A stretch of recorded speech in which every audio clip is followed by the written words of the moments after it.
A little girl walked into the private dinner of New Orleans' most feared Mafia boss with rain in her hair, terror in her eyes, and a scar on her wrist that he could not deny. What would you do if the one person you buried in your past sent you a child from beyond the grave? That night, beneath an old French Quarter restaurant, Cole Maddox sat surrounded by men who killed for him, lied for him, and feared even his silence.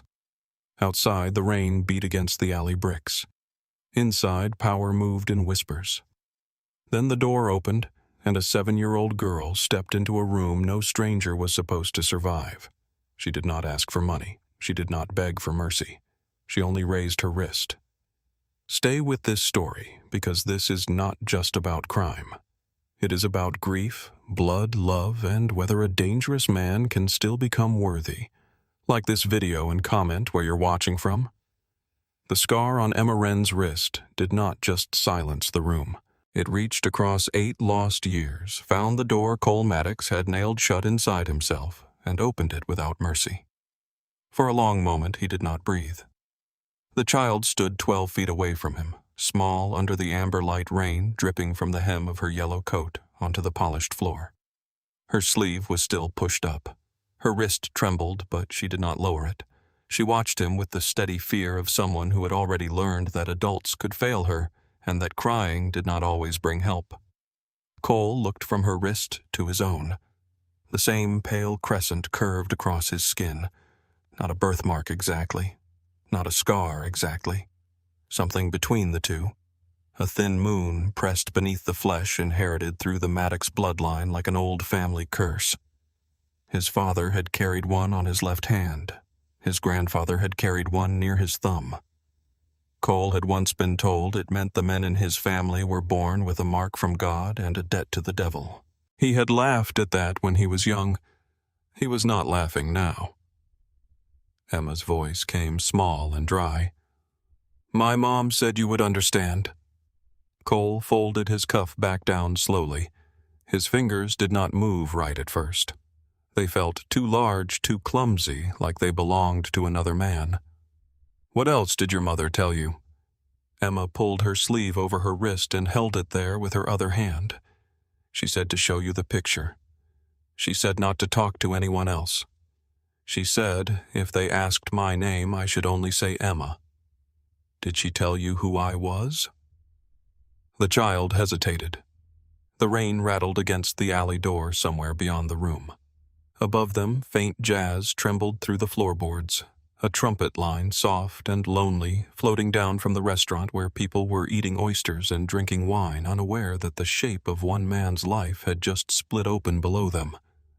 "She said you were important," Emma said. Cole's mouth tightened. "That is not an answer. She said some people were scared of you." He leaned back slightly, not because he wanted distance from her, but because the truth in that sentence had weight. "And were you?" Emma's eyes shifted toward the closed door, then back to him. "I was more scared of not finding you." That did something to him, not gently. It moved through his chest like a blade turned sideways. Cole looked down at the photograph on the table. The plastic around it was damp at the corners, sealed carefully with strips of clear tape. Claire would have done that. Claire had always prepared for the worst with the focus of someone who believed the worst usually arrived on time. He picked it up again. The picture was old, 8 years, maybe more. He stood beside a river cafe in a charcoal coat, younger Harder pretending not to listen while Claire laughed behind the camera. He remembered the day with a clarity that hurt. The air had smelled like chicory coffee and wet stone. A street musician had been playing a slow blues song 2 blocks away. Claire had told him he looked like a man being photographed for evidence. He had almost smiled. Almost. On the back of the photo, her handwriting leaned forward with familiar pressure, each letter cut deep into the paper. "If anything happens to me, Emma, find Cole Maddox. Show him your wrist. He'll understand what I was too afraid to tell him." Cole read the words again, then again. Claire Wren had been dead 9 days, and yet here she was speaking to him with ink stubborn even from the grave. He set the photograph down with care. When did she write this? Emma looked at her shoes. One lace had come loose, the wet string dragging across the floor like a thin black snake. When she got tired. What kind of tired? The kind where people stop saying you're going to get better. Cole closed his eyes for half a second. Cancer, then. He knew it before she said the word. He could hear it in the phrasing, in the child's careful avoidance, in the way grief had already learned to sit neatly inside her small body. How long was she sick? Emma shrugged one shoulder. A long time. Children had their own calendar. A long time could mean weeks. It could mean months. It could mean the length of a mother's breathing, changing in the dark while a child pretended to sleep. Cole forced his voice to stay level. Who has been taking care of you, Mrs. Bell? Who is Mrs. Bell? Our neighbor. She lives across the hall. She makes tea with too much sugar. Emma paused as if trying to decide how much truth was safe. Her hands hurt. She said she could keep me for a few days. And after that, Emma's fingers tightened around her sleeve. A lady came. She wore a blue coat. She talked to Mrs. Bell in the hallway. She said there were papers. Cole knew that hallway. Not the real one, but the kind. Cheap carpet, dim light, doors with peeling numbers. Adults whispering as if a child could not hear through walls. What papers, I don't know. But Cole did. Child services, emergency placement, foster care. A file opened under a fluorescent light. A girl who had lost her mother becoming a case number before the body was cold. Something old and violent rose in him. He pushed it down because Emma was watching. Are they going to send me somewhere? She asked. No. The answer left him before calculation could catch it. Emma blinked. You don't know that. Cole looked at her, at the damp hair stuck to her cheeks, at the mouth she had pressed into a straight line to keep it from shaking. He had negotiated with murderers, judges, dock bosses, senators, and priests who pretended not to be bought. He had spent his life choosing his words carefully. This one did not need choosing. No, he said again. No one is sending you away. Emma did not smile. She looked almost frightened by how badly she wanted to believe him. My mom said you might not want me. Cole felt the words strike him with such force that his hand curled against the table. Claire had prepared the child for rejection. Of course she had. Claire had prepared for everything. Pain, death, bad weather, broken promises. The possibility that Cole Maddox had become exactly what she once feared he was. He looked away before the child could see what the sentence had done. A soft knock came at the door. Emma flinched. Cole's head turned. Who is it? A waiter's voice answered from the hall. Mr. Maddox, the kitchen wanted to know if you needed anything else. Cole stood. The movement made Emma step back. He noticed. He stopped. Then he lowered his voice. Stay there. He crossed the room, opened the door only wide enough to show half his body, and looked at the young waiter standing in the hall. The boy could not have been more than 20, white jacket, crisp eyes already lowered. Cole's voice was quiet. Soup, bread, milk, something warm. Bring towels. Yes, Mr. Maddox, and listen carefully. The waiter froze. You knock. You leave the tray outside. You do not come in. You do not speak about this room. You do not wonder who is in it. The waiter swallowed. Yes, sir. Cole shut the door. When he turned back, Emma had not moved. She stood exactly where he had left her, as if any step in the wrong direction might cost her the little mercy she had found. He did not like that. He did not like how still she was. Children were supposed to be loud, messy, unreasonable. This child was quiet in a way that felt practiced. What happened to your coat? He asked. Emma looked down at it. It's too big. I can see that. It was Mrs. Bell's grandson's. He's in Texas now. Cole nodded once, as if that explanation did not make his throat tighten. And the rain I walked from the bus stop. By yourself? She nodded. From where Canal Street? Cole stared at her. Canal Street in a winter storm. At night. A 7-year-old girl moving through crowds.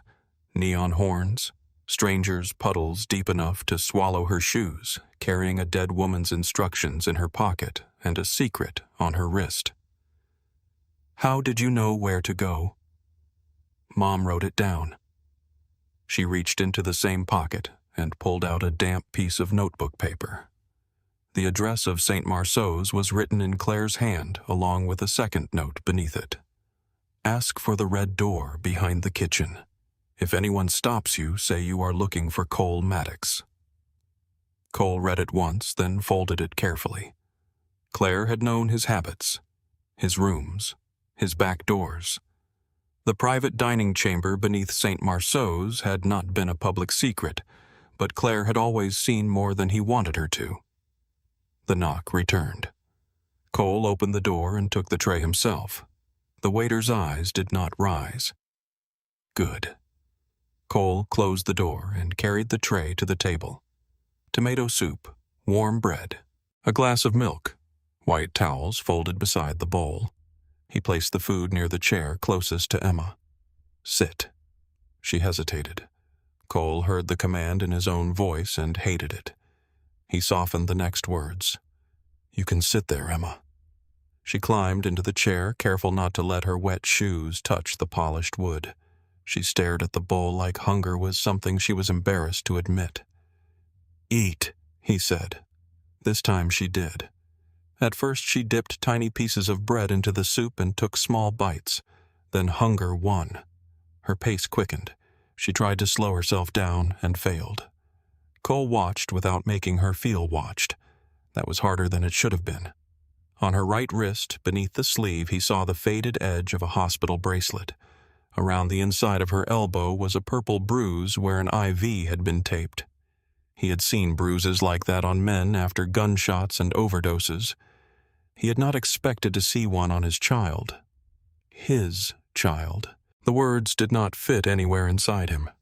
He sat across from her and looked at the untouched whiskey glass near his hand. The amber liquid caught the light. He pushed it away. Emma noticed. Are you mad? She asked. No. You look mad. I look like that? She considered him seriously. My mom said some people look mean when they're sad. Cole's eyes lifted. She said that Emma nodded and tore another piece of bread. She said you did. For a moment Claire was in the room so clearly that he could almost hear her voice, low when she was tired, sharp when she was angry, warm only when she forgot to protect herself. Cole looked at the table, and memory came for him without asking permission. Claire Wren had not belonged in his world. That was the first thing he had known about her. She had been 27 when he met her working nights at a free clinic off Chupitulas Street and days at a parish hospital that paid badly and needed her more than it admitted. She wore her dark hair pinned back, though pieces always escaped. She carried peppermints in one pocket and trauma scissors in the other. She had the kind of eyes that made lying feel like extra work. One of Cole's men had gone to her clinic bleeding from a knife wound under a fake name so poor that even the receptionist had looked insulted. Claire had taken one look at the man's trembling hands and said, If you're going to lie to me, at least respect my time and do it better. 20 minutes later, Cole arrived to clean up the situation. He remembered stepping into the clinic in a black coat, Graham behind him, 2 men waiting at the door. The room had gone silent.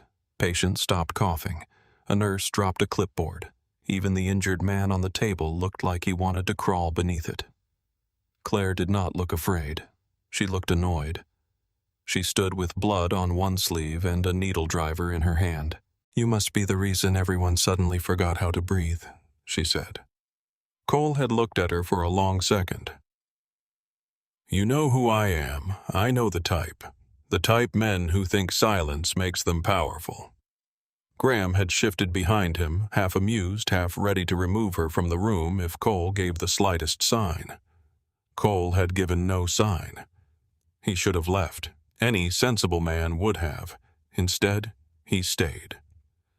Claire stitched his man, washed her hands, and told Cole that if his people were going to keep bleeding on her floor, he could at least donate supplies to the clinic like a decent criminal. He sent supplies the next morning. She sent half of them back with a note. I said, donate, not purchase my silence. That was Claire, stubborn in ways that made men either furious or better. Cole had tried fury first. It did not last. For 14 months, she became the one place in his life where he could not perform. Not boss, not butcher, not king. Just Cole sitting at her small kitchen table while the radiator knocked in the wall and rain streaked her apartment windows. They met away from his territory because she refused to be seen walking through his world like a decoration. You don't get to make me part of your legend, she told him once. They drank coffee in corner booths. They ate red beans and rice from paper containers in his car when the city was asleep. She made him listen to stories about patients who could not afford medicine, about children who came into the clinic hungry, about old women choosing between insulin and rent. He never knew what to say. Claire never seemed to need him to say much. She noticed what silence covered. One night he arrived at her apartment with split knuckles and a cut across his cheekbone. She opened the door, saw the blood, and did not ask if he was all right. She knew better. She pointed at the chair. Sit. He sat. She cleaned the cut with alcohol. He did not flinch. That was necessary, he said before she asked. Claire pressed gauze to his face, harder than needed. That answer came too fast. You want me to lie slower? I want you to hate it. He had looked at her then. Her hand was against his cheek, not trembling, not afraid. Angry, yes. Sad, too. She had always been sadder than she let him know. What scares me about you, she said, isn't that you can hurt people. Lots of men can hurt people. It's that you can convince yourself it was the only choice. He had stood up then, angry enough to leave. He did not leave, because her hand was still on his face and she touched him like she believed there was something under the blood worth reaching for. Then, one morning, she vanished. No fight, no warning, no note on the table. Her apartment had been cleared with careful precision. Her phone was disconnected. The landlord had been paid in cash. The clinic staff said they did not know where she went. Some of them were lying. Cole knew it. Claire had chosen loyal people, which meant he could not break them without proving she had been right to run. He searched anyway. For 6 months he sent men to bus stations, hospitals, shelters, old friends, nursing boards, property offices. He chased rumors through Louisiana, Mississippi, Texas. He found a woman with Claire's hair in Shreveport and another with her name in Mobile. Neither was her. Finally, Graham said what no one else dared. Maybe she left because she knew you'd find her if she only ran halfway.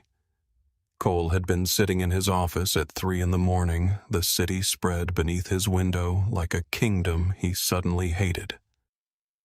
Graham's voice had been low. Maybe disappearing was the only way she could stay gone. Cole stopped looking after that. Not because he stopped loving her, because some part of him understood. Now her child sat across from him eating tomato soup in a locked room beneath the French Quarter, and Cole realized Claire had not run alone. She had run carrying his daughter. Emma wiped her mouth with a napkin and looked down, embarrassed by the empty bowl. Cole returned to the present slowly. Do you want more? She shook her head, then changed it into a nod. If it's okay. It was the if that hurt. Cole pushed the service button again. This time he ordered another bowl more bread and a dry blanket from the staff room. When the tray came, he took it at the door and said nothing more to the waiter. Emma ate the second bowl slower. Warmth returned to her face in small degrees. Her hair began to dry in soft waves around her cheeks. Without the cold, she looked even younger. Cole asked, "Does Mrs. Bell know you came here?" Emma nodded. "She cried when I left. She let you come alone. She wanted to come, but her knees are bad. And she said men like you don't like surprises." Cole almost laughed, but the sound never became real. "Mrs. Bell is not wrong." Emma looked toward the door. "Is she in trouble?" "No." "Because of me?" "No." She seemed to test the answer, turning it over in her mind for cracks. "My mom said trouble follows some people." Cole's eyes stayed on her. She was talking about me. Emma did not answer. She did not have to. Cole took out his phone. The men outside the room would be waiting, listening to silence and inventing reasons for it. Graham would be measuring the situation by the second. Everyone in Cole's world feared uncertainty because uncertainty got people killed. Cole called Graham first. The line picked up after one ring. "Yes, I need everything on Claire Wren. Last known address, medical records, death certificate, employment, any attorney, any social worker, anything connected to the child." A pause, the kind of pause Graham used when he had questions and knew better than to waste time asking them. "By morning, before morning." Understood. Cole ended the call and dialed a second number. Vivian Shaw answered on the fourth ring. Her voice was hoarse with sleep and irritation. "Someone better be dead, Cole." He looked at Emma. "Someone is." Vivian went silent. Then her voice sharpened. "What happened?" "I need emergency guardianship papers prepared for a minor." "Whose minor?" "Emma Wren. 7 years old. Mother deceased. No known living relatives." A longer silence. "Why are you calling me?" "Because she is with me." "Cole." He heard the warning in the way she said his name. Vivian Shaw had handled divorce settlements for judges, sealed inheritance disputes for men who owned half the parish, and made criminally inconvenient paperwork become legally boring. She was not easily startled. This had startled her. "Are you related to this child?" she asked. Cole looked across the table. Emma had pulled the blanket around her shoulders. The yellow coat lay heavy over the back of her chair, still dripping onto the floor. She was watching him the way children watch doors in houses where adults argue. "Yes," Cole said. Vivian exhaled. "What proof do you have?" "A photograph. A handwritten note from the mother. Matching family mark. More coming." "That will not be enough." "I know." "Do you—" His jaw tightened. "Vivian."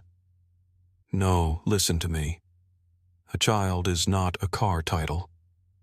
You cannot just decide she belongs in your house because you say so." Cole lowered his voice. "Prepare the petition. You will need DNA confirmation. Background review. Temporary placement approval. If child services is already involved, we have hours before someone asks why a 7-year-old vanished from her neighbor's care and ended up with you. Then move faster. Do not threaten me when I am helping you. I am not threatening you." "Good, because I am the only person on this phone who understands how ugly this can get." Cole glanced at Emma. She had stopped pretending not to listen. Vivian's voice softened, but only slightly. "Send me what you have. I will start tonight. Thank you." Another pause. "Cole." "Yes. If this child is yours, the first thing you do is not protect your reputation."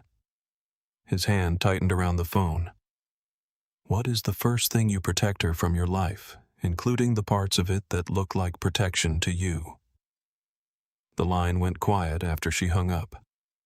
Cole sat still, phone in his hand. Emma asked, "Was that the lady with the papers?" "That was my lawyer. Is she mad?" "She usually is." "Because of me?" "No. Emma looked relieved for half a breath. Then Cole said, "What is Mrs. Bell's number?" Emma recited it from memory slowly, carefully, as if one wrong digit might send her back into the rain. Cole dialed. The woman who answered sounded old and frightened. "Hello, Mrs. Bell. My name is Cole Maddox. Emma Wren is with me." A sharp breath cracked through the line. "Is she safe?" Cole looked at Emma. "Yes." "Oh, thank God." The sincerity in the woman's voice cut through him. She had been waiting beside a phone, hurting hands folded, imagining every terrible thing that could happen to a small girl walking into the city. Emma leaned forward. "Can I talk?" Cole handed her the phone. "Mrs. Bell." The old woman began to cry. Emma's face tightened, but she did not cry back. "I found him," she said. "I did what Mom said." Cole looked away. He could hear Mrs. Bell speaking, though not every word. She told Emma she was brave. She told her she was sorry. She told her not to be scared. Emma listened, nodding into the phone. Then she handed it back. Mrs. Bell's voice changed when Cole returned. "You her family?" "Yes." The old woman was quiet long enough for him to hear rain against her window. "Claire said someone might come," she said.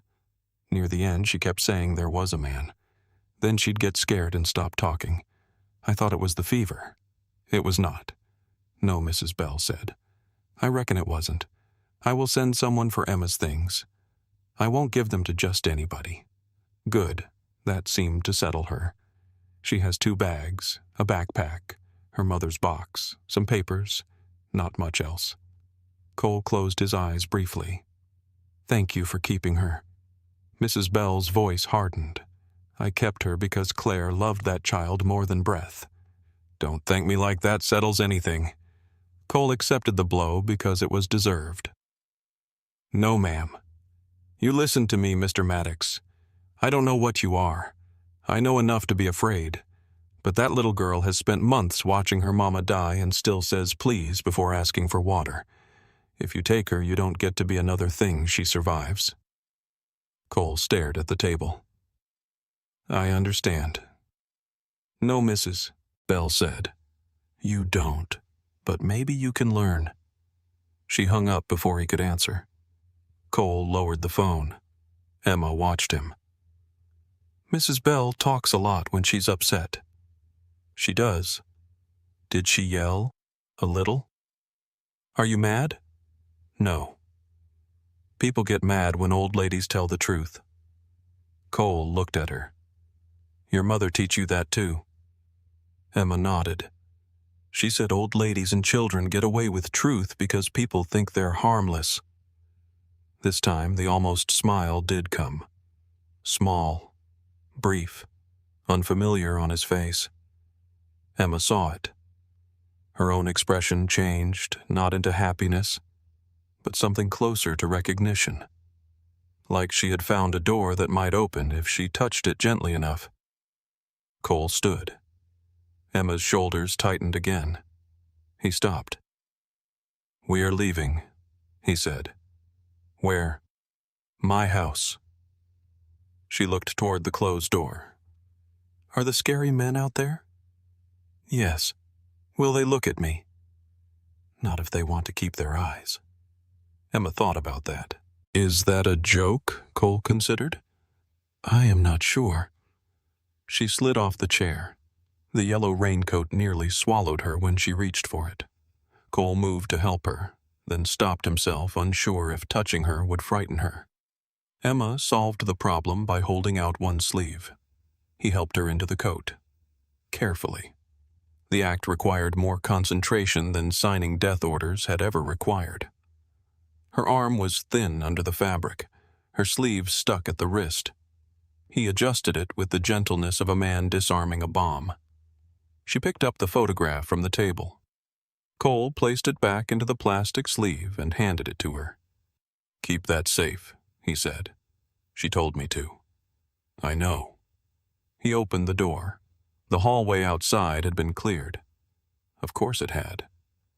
Graham Holt stood near the far wall with 2 guards and a face that asked 10 questions without moving.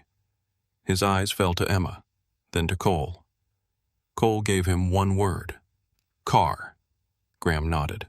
They moved through the hidden corridor behind the kitchen. Cooks turned away without being told. A dishwasher froze with both hands in suds. A line cook crossed himself under his breath.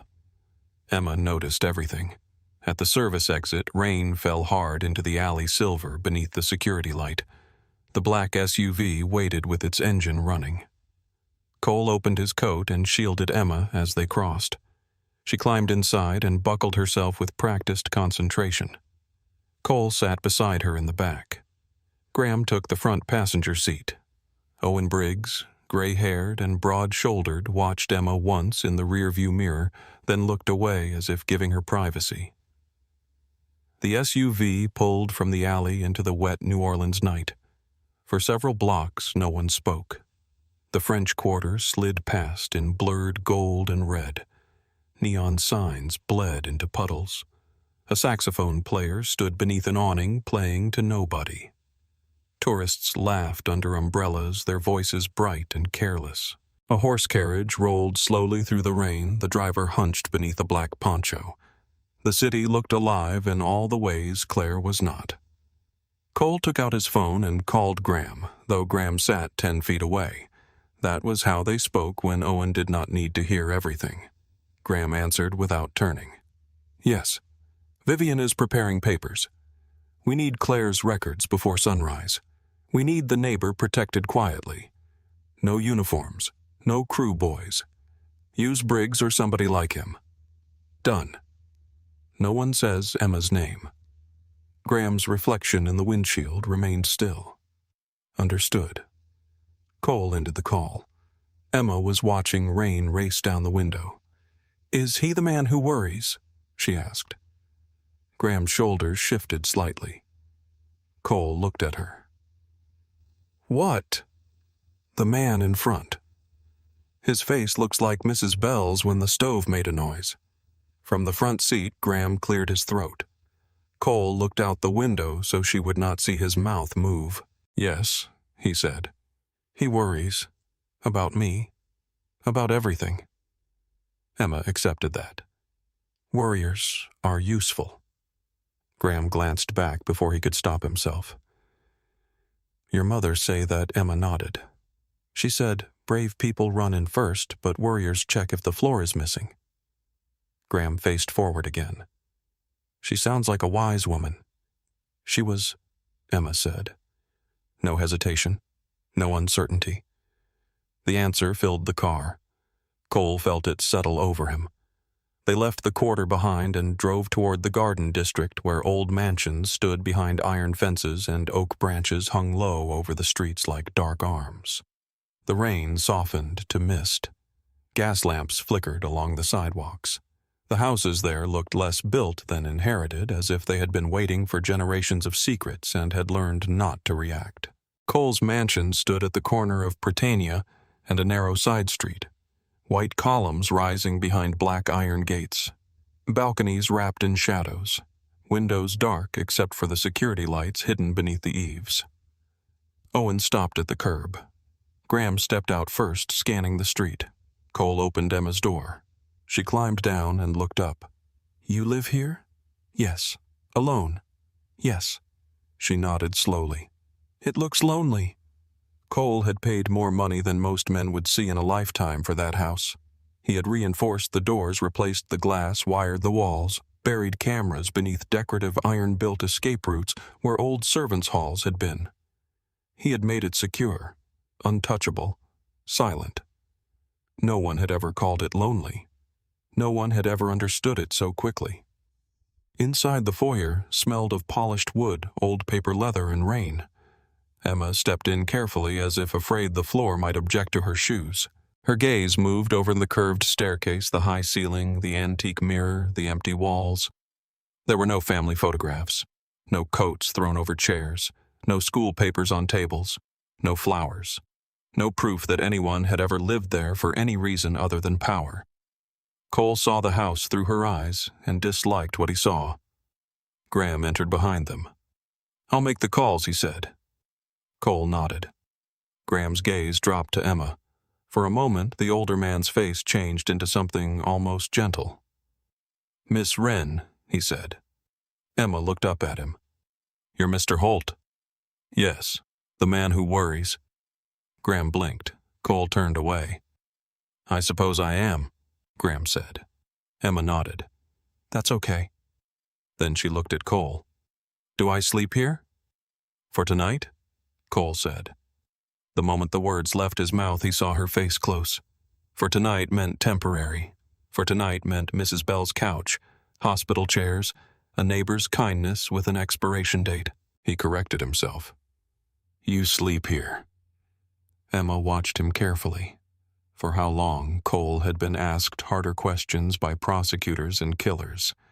None had left him so defenseless. "As long as you need." She studied the staircase, then the walls, then his face. "My mom said needing things makes people leave." Cole went very still. The house seemed to hold its breath. He crouched slowly so his eyes were level with hers. The movement felt foreign. He could not remember the last time he had made himself smaller on purpose. "Not me," he said. Emma looked at him with an old sadness no child should own. "You don't know that yet." Cole did not answer too quickly. He let the silence be honest. "No," he said. "I don't. But I am saying it anyway." For the first time since she entered the room beneath St. Marceau's, her shoulders lowered by the smallest measure. Cole stood. "Come upstairs." The room he gave her had white walls, white sheets, a dresser, a lamp, and nothing else. It had been designed for guests who never stayed long enough to matter. Emma stood at the doorway. "This is yours," he said. She stepped inside and touched the blanket on the bed. "There's no pictures." "No.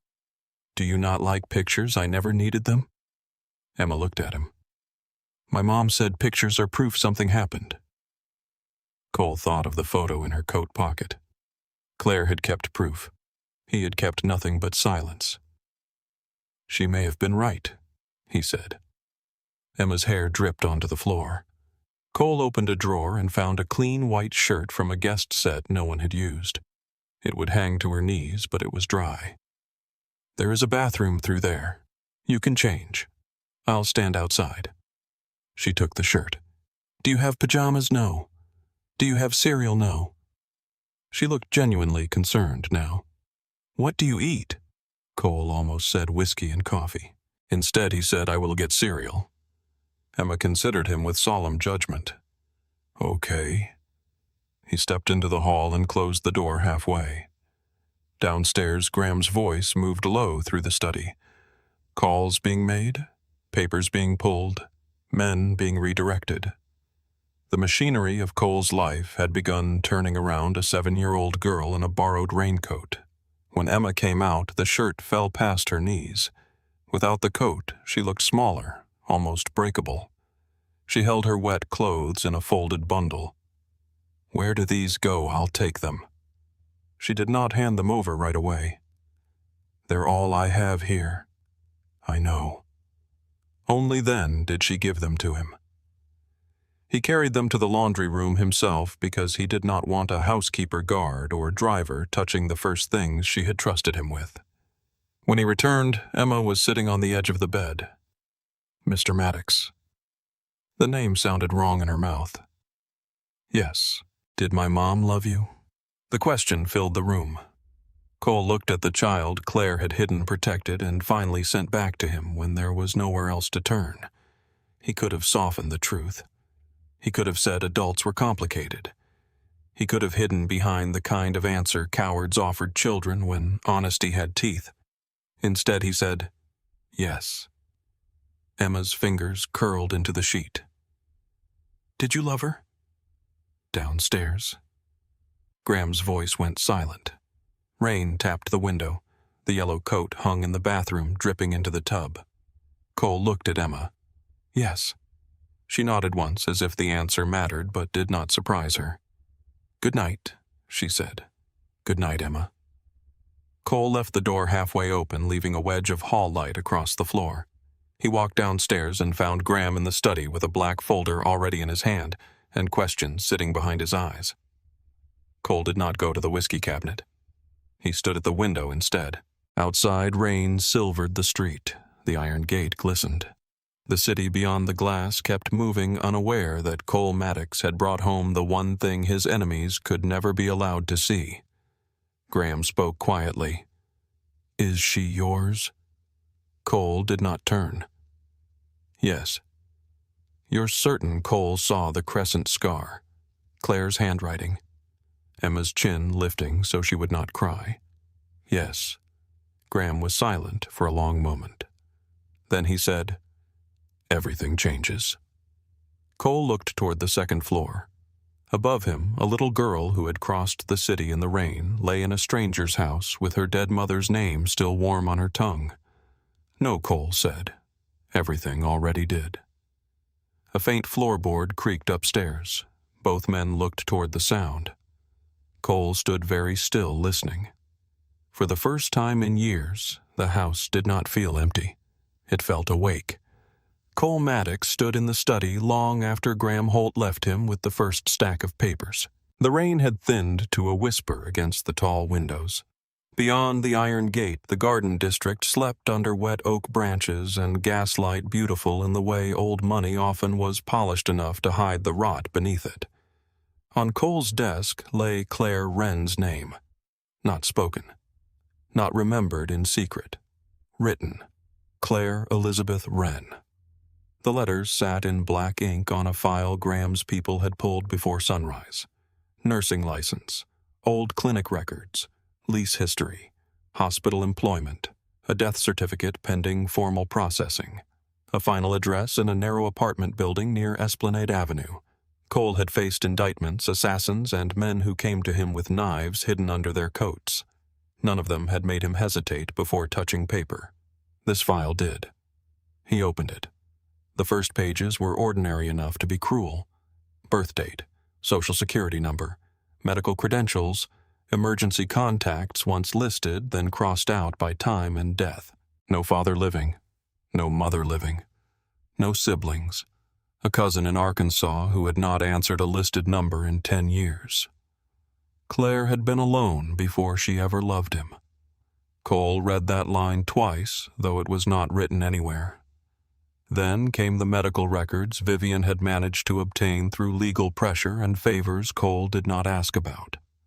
Ovarian cancer, surgery, treatment, remission, recurrence, pain management, hospice care at home. Home. He stared at that word until it became something heavier than language. Claire had died in a small apartment while he sat in rooms like this one, surrounded by leather law books, guns behind panels, and men who lowered their voices when he entered. She had died 9 days ago. 9 days. Long enough for flowers to wilt. Long enough for casseroles from neighbors to grow cold. Long enough for a child to learn that the world did not stop for grief. Graham stood near the doorway, hands folded in front of him. "She never reached out," Cole said. His voice was low, almost flat. "No. She knew where to find me. Yes, she could have asked for doctors, money, protection." Graham did not answer. Cole looked up. What Graham's face did not move, but his silence carried more judgment than most men's speeches. Cole closed the file. "Say it." Graham stepped into the room. "She probably knew you would give her everything." Cole's eyes sharpened. And everything with you has a cost, even when you do not mean it to." The words settled between them. Cole stood and walked to the window. His reflection looked back at him from the glass. Dark hair, hard mouth, shirt sleeves rolled to the forearm. A man built from restraint and consequence. Above him, on the second floor, a child slept in a white room that had not been meant for permanence. "She protected," Emma Graham said. Cole watched a drop of rain slide down the window. "From me," Graham's silence answered. Cole turned. "No one knows she is here.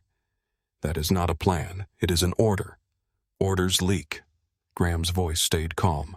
"Drivers talk. Lawyers keep files. Housekeepers notice shoes in the hall. Children go to school. Children get sick. Children ask questions in front of strangers." Cole's jaw tightened. "She stays." "I did not say she should not." "Then say what you mean." Graham looked toward the ceiling, then back at him.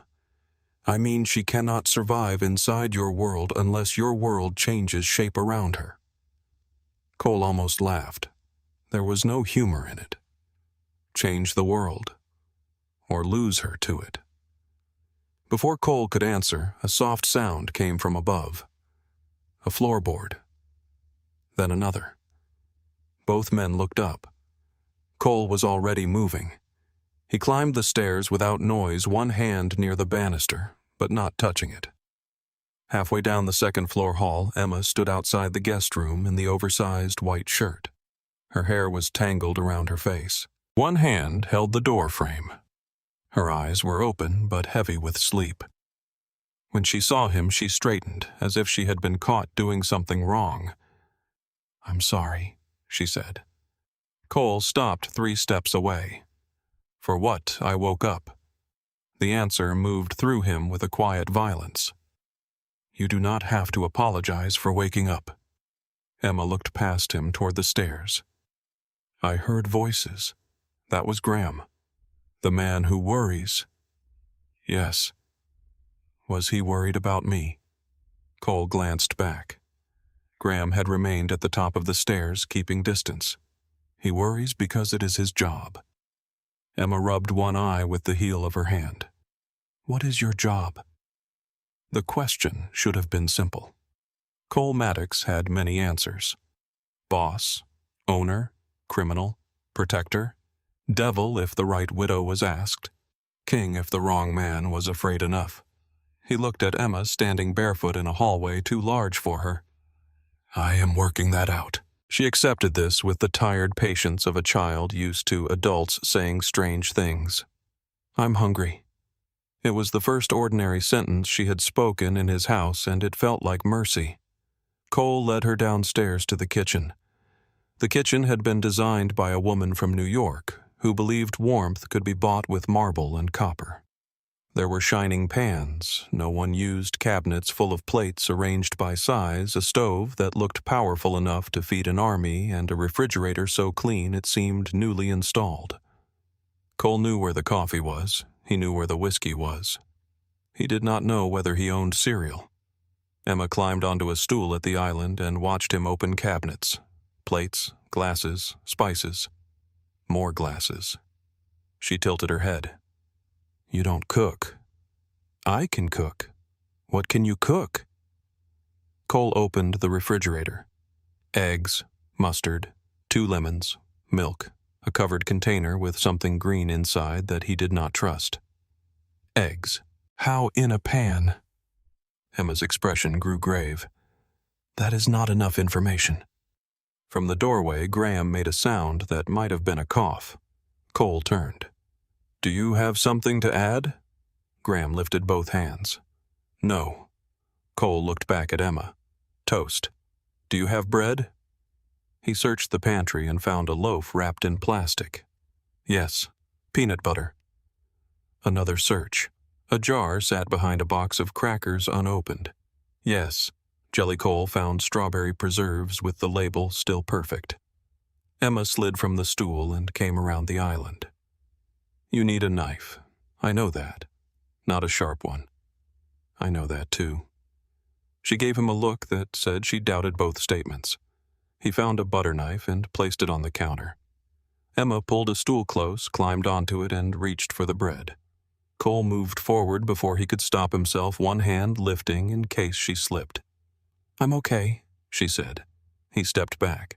She spread peanut butter carefully on one slice, then the other. "Both sides?" Cole asked. "So the jelly doesn't make the bread soggy." "Is that a rule?" "It's a good rule," she added. Jelly pressed the slices together, cut the sandwich into 2 uneven triangles, and slid one half toward him. "You have to try it. I am not hungry. My mom said people say that when they do not want to be included." Graham looked down at the floor. Cole picked up the triangle and took a bite. Emma watched him. "Well," he chewed, swallowed, and set the sandwich down. "It is acceptable." Her mouth curved slightly. "That means you like it. It means it is acceptable. That means you like it, but you do not want to say it." Cole did not answer because she was right. A small warmth moved through the room, fragile and unfamiliar. It did not erase the files upstairs or the dead woman whose name had returned before dawn. It did not remove the guns hidden in drawers or the men outside the gate. But for one quiet moment, a child ate breakfast at his kitchen island and corrected his understanding of peanut butter, and the world did not end. After Emma finished, she folded her napkin and placed it beside the plate. Cole noticed. "You do not have to do that." She looked at the napkin. "Do what? Make everything neat. I made a mess." "There is no mess. There are crumbs." "They are crumbs, Emma." She stared at him, uncertain whether crumbs were truly allowed to exist in this house. Cole softened his voice. "Nothing happens because of crumbs." Her fingers relaxed, but only a little. The doorbell sounded at 10:30. Emma froze. Cole looked toward Graham. Graham checked his phone. "Owen." Cole nodded. He went to the foyer with Graham behind him. Emma followed halfway and stopped at the foot of the stairs. Owen Briggs entered, carrying 2 faded duffel bags, a small backpack shaped like a purple owl, and a cardboard box sealed with packing tape. His gray hair was damp from mist. He set the bags down gently, then placed the box on the foyer table as if it contained glass. Emma's face changed. "That's Mom's box." Cole looked at Owen. "No one opened it," Owen said. Emma walked to the table and put both hands on the box. Her palms barely covered the top. For the first time since she had arrived, she looked exactly 7 years old. Small, lost, afraid that cardboard and tape were all that remained of the person who had been her whole world. Cole wanted to tell her she did not have to open it. He wanted to give an order that could make grief wait at the door until she was ready. But something stopped him. Grief was not one of his men. It did not follow commands. Emma whispered, "Can it go in my room?" Cole lifted the box himself. It was not heavy. That made it worse. Upstairs, the white guest room changed when Emma's things entered it. Worn sneakers went beside the closet. Folded clothes filled one drawer. A toothbrush appeared near the sink. 3 bird books landed on the nightstand. A stuffed rabbit with one bent ear was placed carefully against the pillow. The box stayed in the corner. Emma did not open it. Cole did not ask her to. By afternoon, the house had begun making room for her in ways no contractor could have planned. A cup of colored pencils Graham found in a desk drawer sat on the kitchen table. The purple owl backpack leaned against a chair. Her yellow raincoat hung in the laundry room, washed and drying beside Cole's dark coats like a small piece of sunlight that had wandered into a storm cloud. Emma sat at the kitchen table with printer paper in front of her.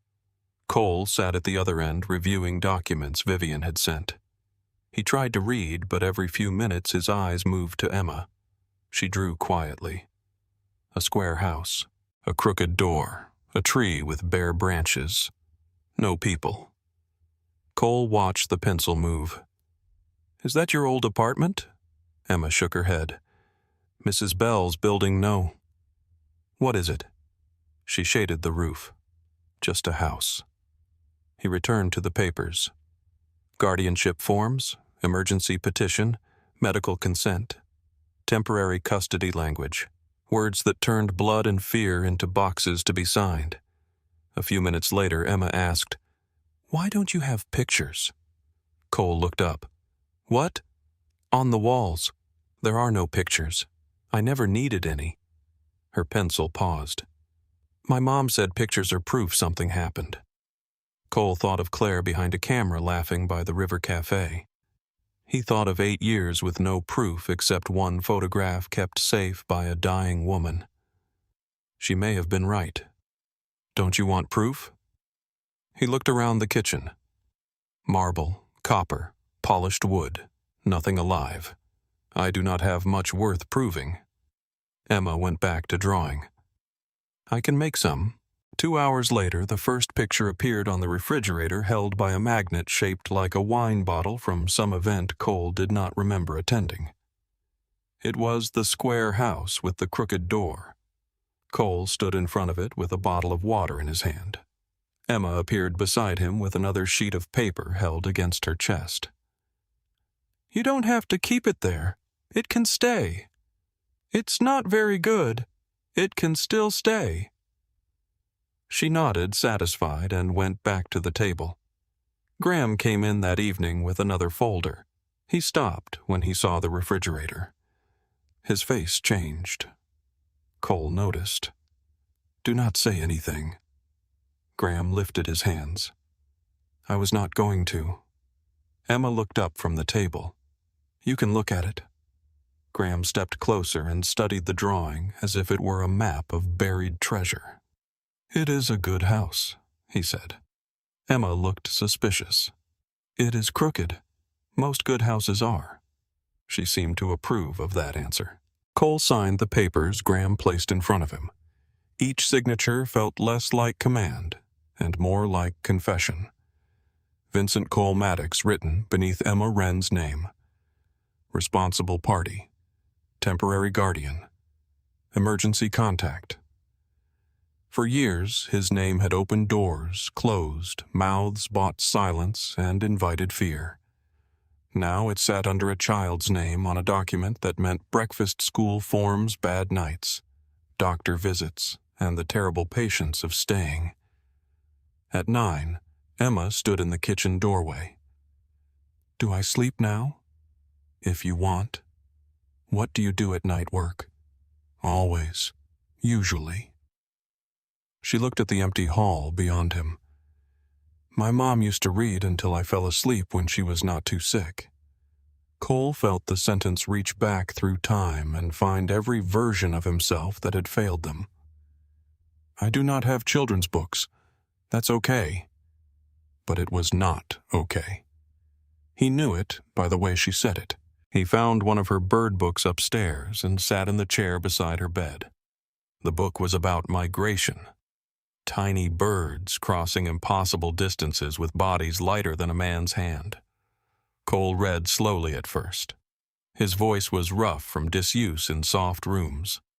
Emma lay under the blanket with the rabbit tucked beside her. Her eyes stayed open through 3 pages, then 2 more, then closed halfway. When he stopped, she opened them again. I'm still listening. So he continued. He read about birds flying through storms, about invisible paths in the sky, about returning to places they somehow remembered. At last, Emma's breathing changed. Cole sat still for a long time after she slept. Then he placed the book on the nightstand and left the door halfway open with a wedge of light across the floor. Downstairs, the house returned to silence, but it was not the same silence. There were shoes by the stairs now, a drawing on the refrigerator, a child's cup beside the sink, the smell of strawberry jelly still faint in the kitchen. The air had something inside it besides secrets. At 1:17 in the morning, Cole saw her on the security monitor. He had been in the study reading Claire's medical file again, punishing himself with dates and details he could not change. The screen on the corner of his desk showed Emma's door open. She stepped into the hallway. No crying, no calling his name. She walked to the top of the stairs, sat down and wrapped her arms around her knees. Cole stood, then stopped. He could threaten men into obedience. He could pull truth from liars. He could enter any room in New Orleans and own the air inside it. He did not know how to approach a child who could not sleep because her mother was dead. So he watched. He hated himself for watching. At 1:43, Emma stood, returned to her room, and closed the door softly. The next night it happened again. 1:22. This time, after she went back to bed, Cole opened the hall closet and found a folded gray blanket, soft wool unused. He carried it upstairs and placed it on the top step. No note, no explanation. In the morning, the blanket was folded neatly in the same place. Neither of them mentioned it. The third night, Cole placed it there before midnight. At 1:19, Emma came out, saw the blanket, hesitated, then wrapped it around her shoulders and sat on the step. Cole watched from the study, one hand pressed against his mouth.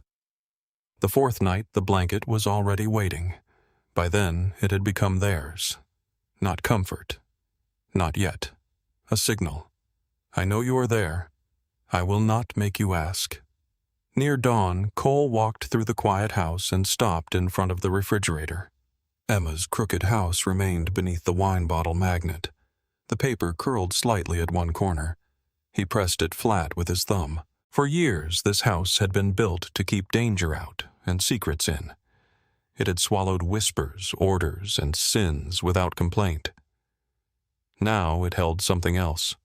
A child's drawing. A gray blanket. A book about birds. A name written on legal paper beside his own. Upstairs, a floorboard creaked.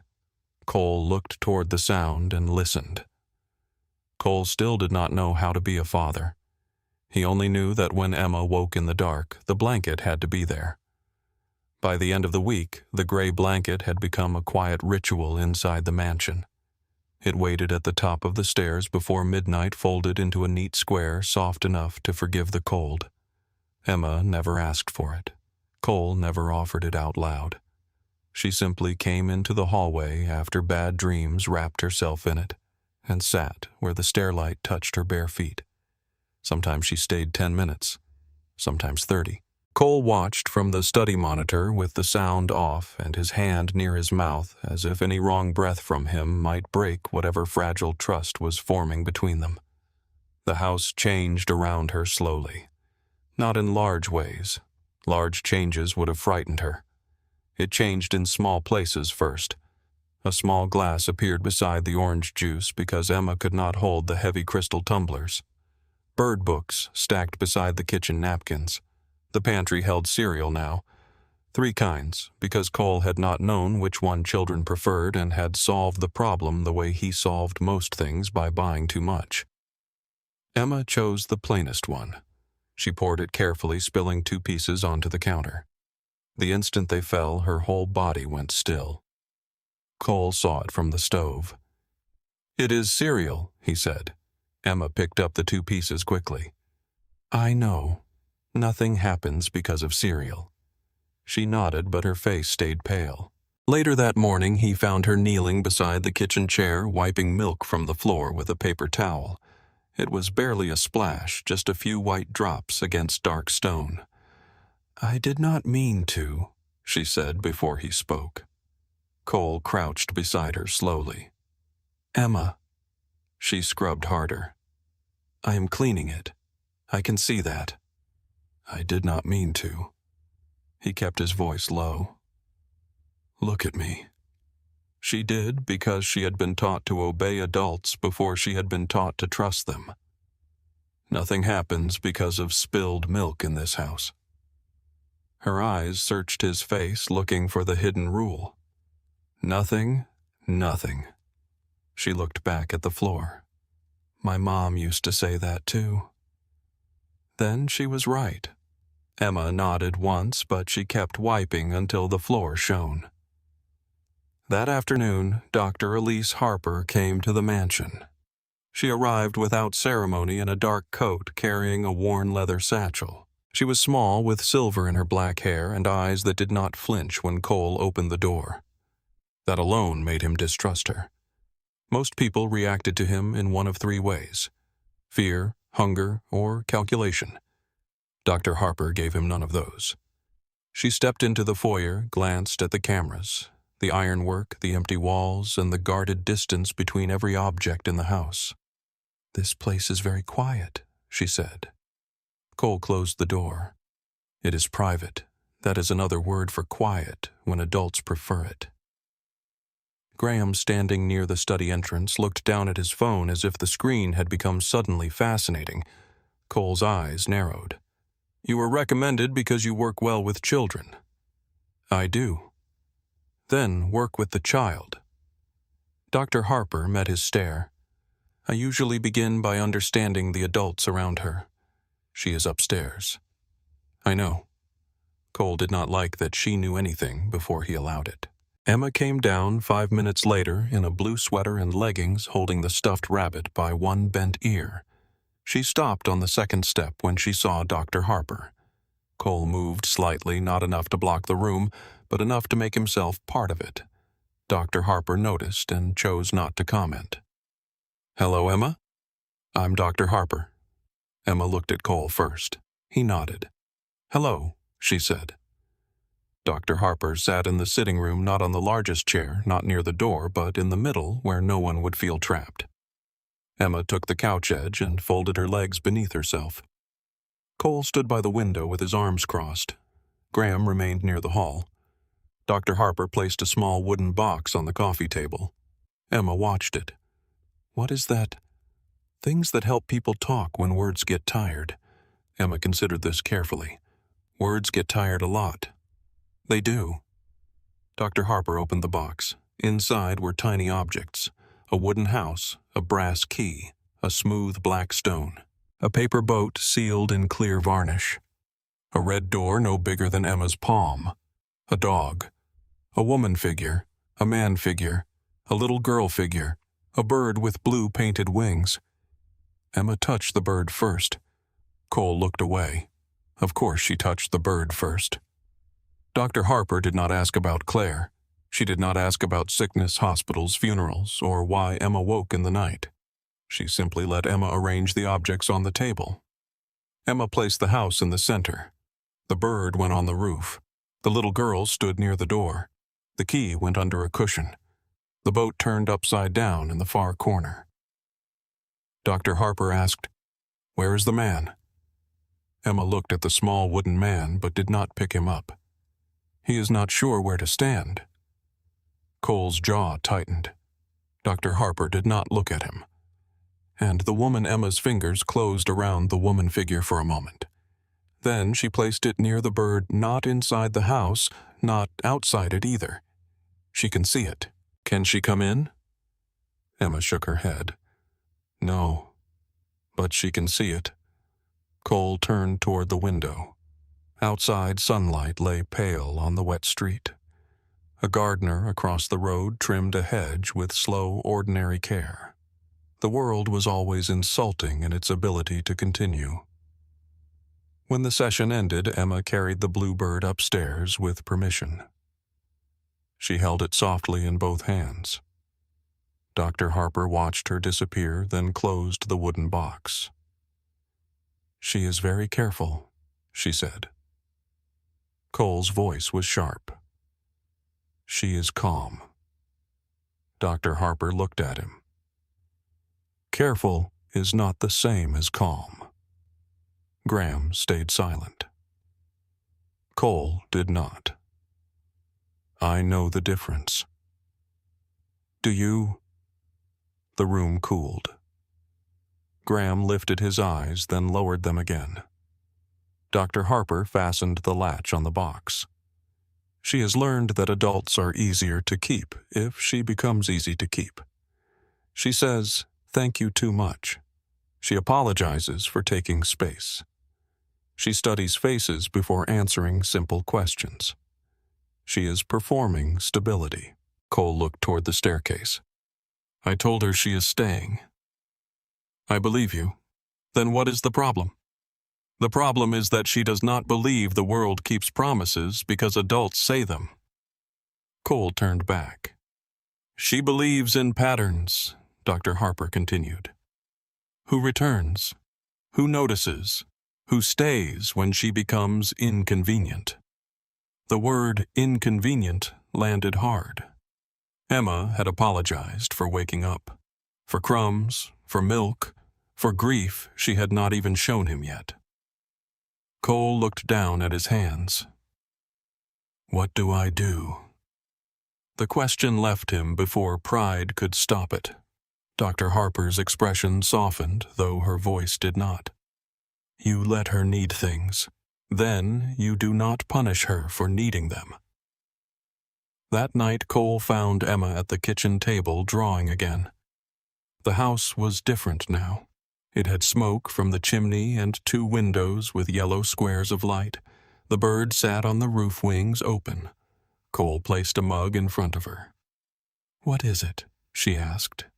Tea. Do I have to drink it now? She picked it up, sniffed, and made a face. It smells like grass. That is unfortunate. She took a sip and shivered. It tastes like warm grass. I was told children drink it before bed. By who, Vivian? Is she the angry paper lady? Yes. Emma considered the mug. She might be wrong. Cole sat across from her. The kitchen held a soft silence different from the silence he had lived in before. This one had pencils, paper crumbs, warm grass tea, and a child thinking too hard about sadness. After a while, Emma asked, Did Dr. Harper tell you I'm sad? Yes. Are you mad? No. People get tired of sad. Cole leaned forward. I have known sad for a long time. Emma looked at him. Does it go away? He could have lied. People lied to children because they mistook softness for mercy. No, he said. But it changes shape. Emma stared into the tea. What shape is yours? Cole thought of Claire's handwriting. The word unknown on Emma's birth certificate. A photograph saved in plastic. A child in a yellow coat standing in a room full of armed men. Yours, he said. Emma did not answer, but her pencil stopped moving. 2 mornings later, Cole and Emma visited the private school Vivian had arranged in Uptown. Cole wore a charcoal suit. Emma wore a navy dress from one of the bags Owen had brought and black shoes that pinched her heels. She did not complain. Cole noticed anyway. The headmistress had silver glasses and the careful smile of someone accustomed to wealthy families and complicated last names. Her office smelled like lemon polish and old books. Outside the window, children crossed the courtyard with backpacks, laughing too loudly, pushing each other, complaining about homework as if the world were kind enough to stay predictable. Emma watched them with caution, not envy. The headmistress leaned forward. What do you like to read, Emma? Bird books. Bird books. That sounds lovely. Why birds? Emma looked at Cole, then back at the woman. My mom said birds prove the world keeps going even when people are sad. The headmistress's smile changed into something real. Cole looked at the window.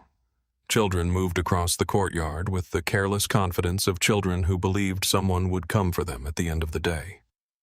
On the ride home, Emma held her bird-printed lunchbox against her chest.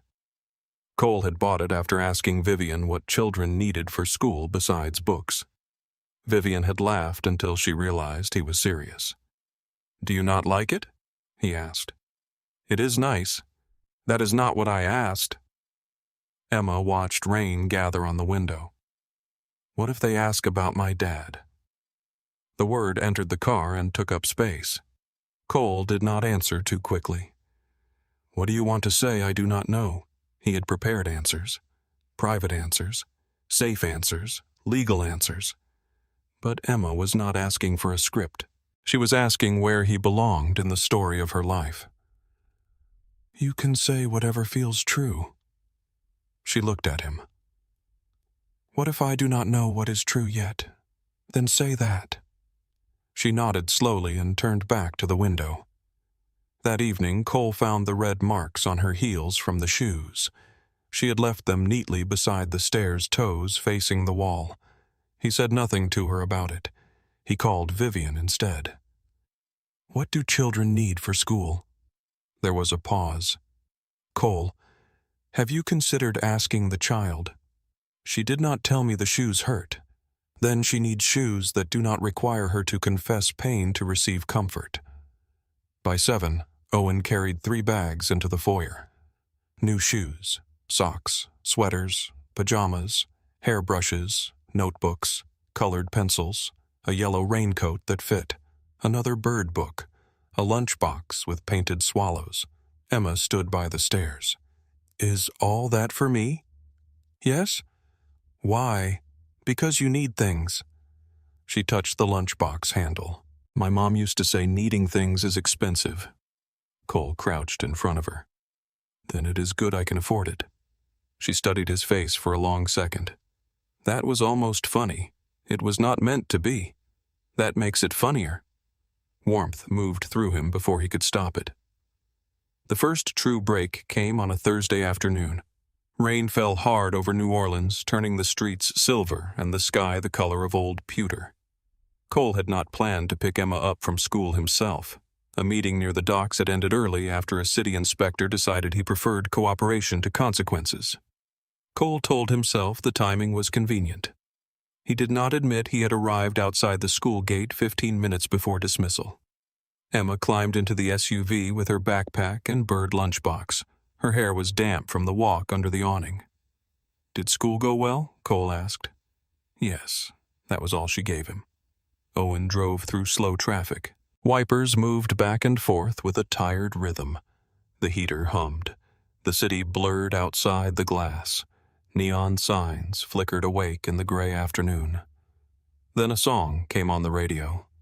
Nothing special. A woman's low voice over guitar.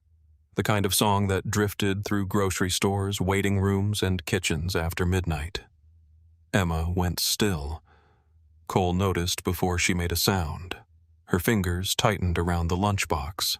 Her mouth opened slightly as if she had forgotten how to breathe. Emma. She turned toward the window. The first tear slid down her cheek. Then another. She shook her head as if trying to put the grief back where it belonged, somewhere quiet, somewhere that did not trouble anyone. But grief had found the door. Her small body trembled. Owen glanced once in the rearview mirror. Cole unbuckled his seatbelt. Traffic barely moved. He shifted across the seat and reached for her. For one terrible second, Emma went stiff. Then she collapsed against him. The sob that left her did not sound like a tantrum. It sounded older than she was. She buried her face in his coat and cried with a force that made Cole close his eyes. He did not tell her it was all right. It was not. He did not tell her to stop crying. She had earned every tear. Her hands clutched his lapel. I want Mom. Cole bowed his head over hers. I know. I want to go home. His throat tightened. I know. I do not know where home is anymore. There was no answer for that. None that was not a lie. So he held her closer. The song ended. Owen turned the radio off without being asked. Rain ran down the windows. The city outside kept moving, blurred and indifferent. After a long time, Emma's sobs thinned into shuddering breaths. She stayed pressed against him, exhausted and embarrassed. I'm sorry, she whispered. Cole looked down. For what? For being loud. The words moved through him like a blade. You can be loud. She did not believe him yet. He felt it in the careful way she held herself. He rested one hand against the back of her head. I miss her too, he said. Emma lifted her face. Rainlight moved over her wet cheeks. You do? Yes. How much Cole looked out at the gray city, the balconies, the traffic, the people carrying umbrellas like shields. He thought of Claire in a clinic doorway. Claire laughing behind a camera. Claire vanishing because she loved a child more than she feared loneliness. Enough that I should have found her, he said. Emma studied him, then lowered her head back against his coat. Neither of them spoke for the rest of the ride. The house felt different when they returned. Not warmer exactly, more honest. Emma went upstairs to wash her face. Cole stood in the foyer with Rain still on his shoulders. Graham waited near the study door. One look at Graham's face told Cole the day had not finished taking from him. What Graham's voice was low. Wade Carver has been asking questions. Cole removed his coat slowly. What kind? Personal. Cole looked toward the staircase. Graham followed his gaze. Not about her. Not yet. About your schedule. Your house. Why certain meetings moved. Why Owen is driving through Uptown. Why I reassigned 2 men from the river route. Cole's face emptied. Who told him enough to ask, I do not know. Find out? I am. Graham stepped closer. Coal-hungry men dig because they think every buried thing is treasure. Cole looked up the staircase again. A faint floorboard creaked. Emma stood halfway down, wearing the oversized sleep shirt and holding the gray blanket to her chest. Her eyes moved from Graham to Cole. Are you angry? Cole's voice softened instantly. No. You sounded angry. I was talking to Graham. That does not mean no. Graham looked away. Cole climbed until he stood 2 steps below her. Did we wake you? I was already awake. Bad dream. She shrugged, which meant yes and more than yes. Cole looked at the blanket. Emma followed his gaze. I was going to get it. He picked it up and held it out. She took it, but did not leave. Is something bad happening? Every instinct told him to lie, to say no, to make the house safe with words. But Emma had heard too many soft lies in hospital rooms. There are things I need to fix, he said. Because of me, no. She stared at him. He corrected himself. Because of the life I had before you came here. Emma wrapped the blanket tighter around her shoulders. Is it a scary life? Cole looked at her small face under the stairlight. Yes. Are you scary? The question did not hurt because it was unfair. It hurt because it was not. To people who try to hurt what is mine, he said. Emma thought about that. Am I yours? Cole's chest tightened. You are not a thing someone owns. That is not what I meant. He knew. For once he let the silence be honest. You are my daughter, he said. The words came out low, rough, almost unfamiliar. Emma held the blanket tighter. Okay. Just that. Okay. Then she turned and went upstairs. Cole watched until her door closed. Graham spoke from below. That is the first time you said it. Cole did not look at him. I know. The next morning, the mansion changed again. Not in ways a stranger would notice. The locks still held, the cameras still watched, the gates still guarded the world outside. But Cole moved differently through the rooms. He took calls outside. He sent men away before Emma came downstairs. He removed the pistol hidden beneath the kitchen island and locked it in the study safe. Then the one inside the entry table. Then the one behind the laundry cabinet. Graham watched from the doorway. You forgot the one behind the wine rack? Cole gave him a look. I did not forget. By noon, the house was still a fortress, but it was trying to become something else. That evening, Emma taped a new drawing to the refrigerator. The house was there again, but now 2 figures stood on the porch. One tall, one small. Between them was a bird with open wings. Cole stood beside her. What is the bird doing? Emma pressed the paper flat with both hands. Making sure nobody leaves. Outside New Orleans slid toward night. Tires hissed over wet streets. Somewhere far away, a siren rose and faded. Inside the kitchen, Cole remained beside Emma close enough that their shadows touched on the refrigerator door. For once, he did not step away. Cole stood beside Emma in the kitchen while their shadows touched on the refrigerator door, one tall and dark, one small and thin, both caught in the shine of Magnet's paper and the blue pencil bird she had drawn between them. The house was quiet around them, but not peaceful.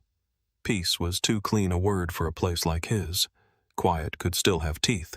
Emma pressed the last corner of the drawing flat and stepped back.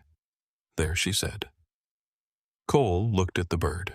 Its wings were open above the porch as if it had decided to stay in the air forever rather than choose where to land. "Does every house need a bird?" he asked. Emma looked at him as if the answer should have been obvious. "Only the ones where people are learning." "Learning what?" She picked up the blue pencil from the counter. "How to come back." Cole had no reply for that. The next morning, New Orleans woke under a sky heavy with wet heat. Fog rolled low over the streets and clung to the iron fences. The oaks along Britannia dripped from their branches, though the rain had stopped hours earlier. Cole was in the study before sunrise sleeves rolled coffee untouched, reading reports Graham had brought from the river docks. Ordinarily, dock problems comforted him. Numbers, routes, names, pressure points. Men could be understood by what they wanted and what they feared.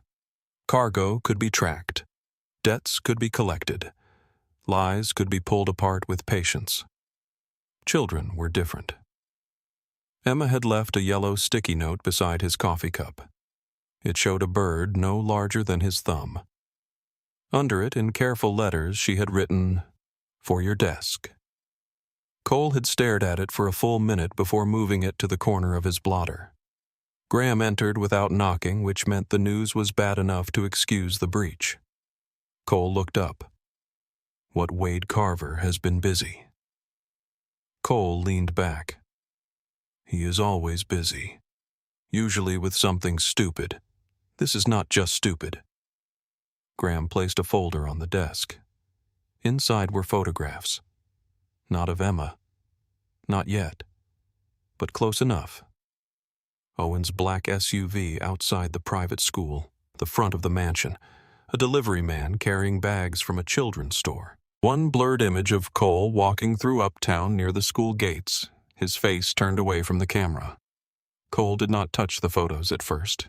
His eyes moved over them once, then again. Who took these? "We do not know yet." Cole's voice went quiet. "Find out." "I am."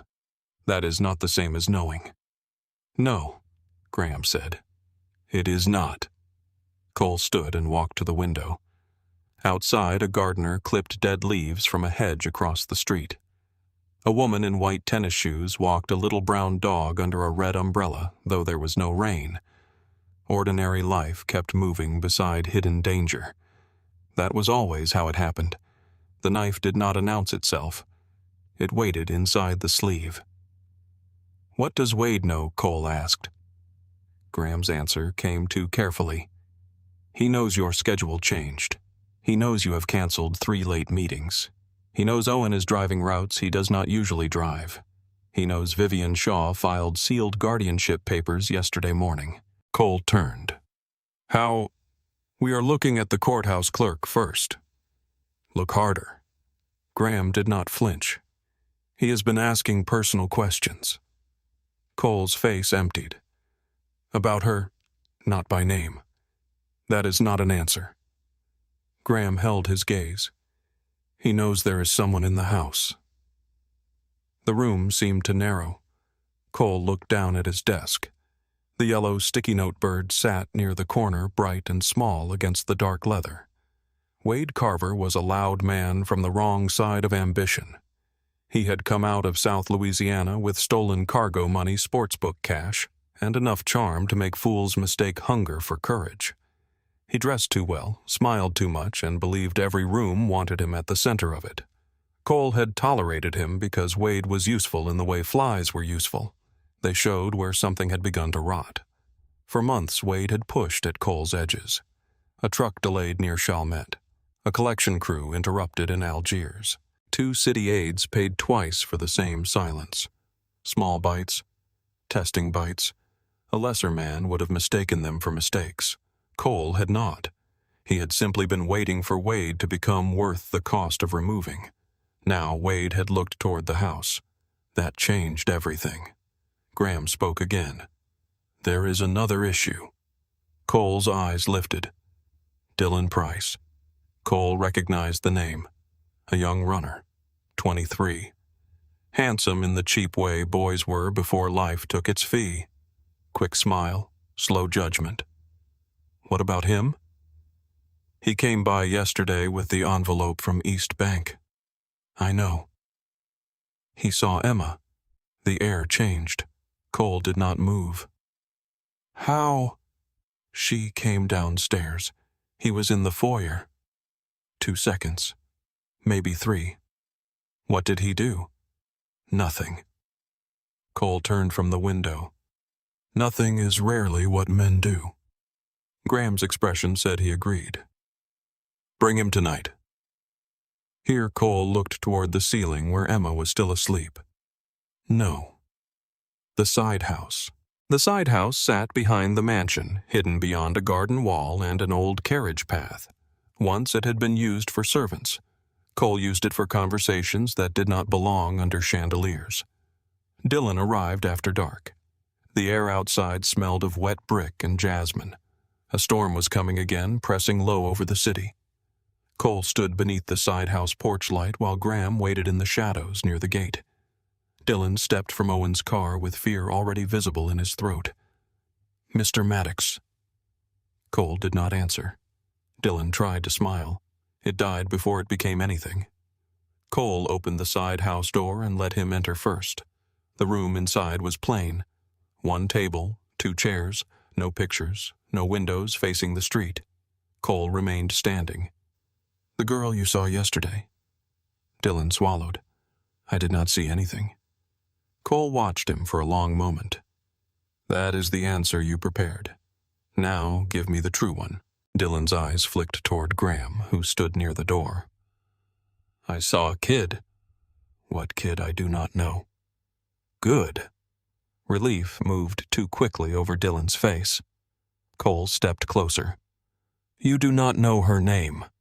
You do not know her face. You do not know why she is here. You do not ask Owen. You do not ask the men at the garage. You do not mention a child in my house to your friends, your girlfriend, your priest, your mother, or God himself. Dylan's skin lost color. Yes, sir. Cole's voice lowered. If her existence travels 1 inch beyond this room, I will not waste time finding out how. I will start with you. Dylan nodded fast. Yes, sir. Crystal clear. Cole held his gaze until the young man began to tremble. Then he looked at Graham. Put him on a truck to Memphis. Dylan blinked. Memphis. Graham opened the door. Tonight. Dylan was smart enough not to argue. When he was gone, Cole stayed in the side house. The storm had begun. Rain tapped the roof in soft, quick fingers. Graham stood beside him. You scared him. I meant to. Scared men talk too. Cole looked at him. Then make sure he has no one worth talking to. Graham's mouth tightened. I will handle Dylan, but that is not the problem. Then what is? Graham looked toward the main house. Through the rain, one upstairs window glowed pale gold. You are trying to protect her by hiding her inside your world. Cole said nothing. She needs school, friends, sunlight, bad birthday cake, homework she hates, paint on the floor, someone telling her no without sounding like a sentence. You cannot give her a childhood through locked doors. Cole's eyes sharpened. You think I do not know that I think you know danger better than you know children. The truth in it struck clean. Cole turned away. From the main house came a faint movement of light. The upstairs curtain shifted. Emma was awake. Cole crossed the garden in the rain before Graham could speak again. Inside, he found her halfway down the staircase, wrapped in the gray blanket, her hair loose around her face. Her eyes moved from his wet shirt to his expression. "Are you angry?" "No." "You look angry." "I was talking to Graham." "That does not mean no." He climbed the stairs until he stood 2 steps below her. The house behind him smelled of rain and polished wood. "Did we wake you?" "I was already awake." "Bad dream." She shrugged. He knew that answer now. Emma looked toward the front door. "Is something bad happening?" Every old instinct in him told him to lie, to say nothing could touch her, to make the house safe with the force of his voice. But she had heard too many gentle lies in hospital rooms where adults smiled with wet eyes. "There are things I need to fix," he said. "Because of me, no." She stared at him. He exhaled. "Because of the life I had before you came here." Emma pulled the blanket tighter. "Is it a scary life?" "Yes." "Are you scary?" The question did not cut because it was unfair. It cut because it had the shape of truth. "To people who try to hurt what is mine," he said. Emma's eyes stayed on his. "Am I yours?" Cole felt the answer rise too fast, and he stopped it. He would not make love sound like ownership. "You are not a thing someone owns." "That is not what I meant." He knew. The rain moved against the windows. Somewhere in the walls, old pipes clicked softly. "You are my daughter," he said. The words came out low, rough, almost unfamiliar. Emma held the blanket to her chest. "Okay, just that." Then she went upstairs. Cole watched until her door closed. Behind him, Graham had entered quietly. "That is the first time you said it," he said. "I know." The following days tightened around them. Cole changed routes. Owen drove different streets every morning. Graham replaced 2 guards at the gate with older men who had grandchildren and enough sense to understand silence. Vivian sent updates through couriers instead of phones. Dr. Harper moved Emma's therapy sessions to odd hours. The school was told only that security concerns required discretion, and the headmistress, who had spent enough years around wealthy men to know when not to ask, agreed. Emma noticed anyway. Children noticed changes adults tried to bury. On Tuesday, she paused in the foyer before school and looked at the new guard by the door. "Where is Mr. Paul Cole?" adjusted his cuff. "He is working somewhere else today." "Did he do something wrong?" "No." "Then why did he leave?" Cole looked at her lunchbox at the small bird painted on the side. "Sometimes people move so everyone stays safe." Emma did not like that answer. He could tell. But she nodded because she was still learning which questions were allowed to have sharp edges. That afternoon, Wade Carver sat in the back room of a closed seafood restaurant in Algiers, drinking bourbon from a glass too expensive for the table beneath it. The room smelled of frying oil and bleach. 2 of his men stood by the door. A third placed photographs in front of him. Wade smiled as he looked through them. Cole near the school gates. Owen's SUV. A small yellow raincoat visible through the tinted glass. A child's hand holding a lunchbox. Wade stopped at the last picture. Cole's hand was in the frame too low beside the girl's shoulder. He was not touching her, not quite, but his body had angled toward her in a way that told the truth better than any file could. Wade tapped the photo. "There he is." His lieutenant leaned closer. Maddox Wade's smile widened. No, his heart. By Friday, Cole knew enough. Wade had bought a clerk near the courthouse. He had leaned on a driver who had once worked for a delivery service.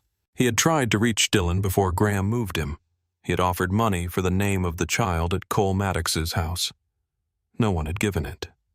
Not yet. But Wade had the scent now. And hungry men did not stop digging just because the first shovel broke.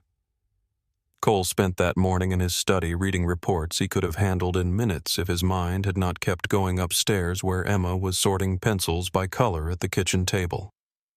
Graham entered. Wade is pushing for a meeting. About what territory? Cole looked up. He does not want territory. No.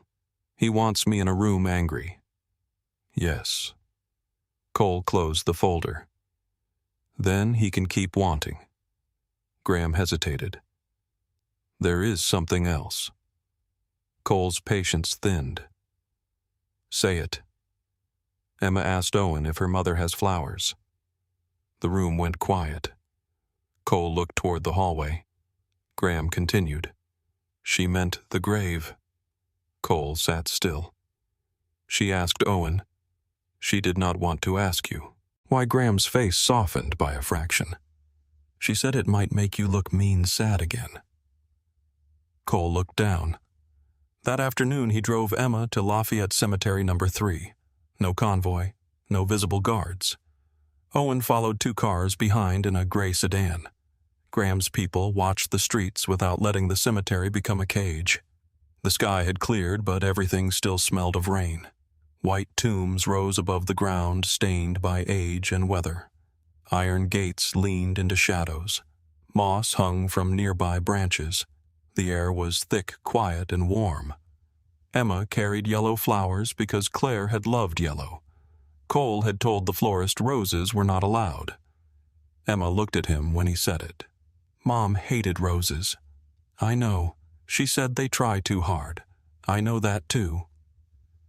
At Claire's grave, Emma stood very still.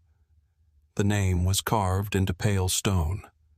Claire Elizabeth Wren. Beloved mother.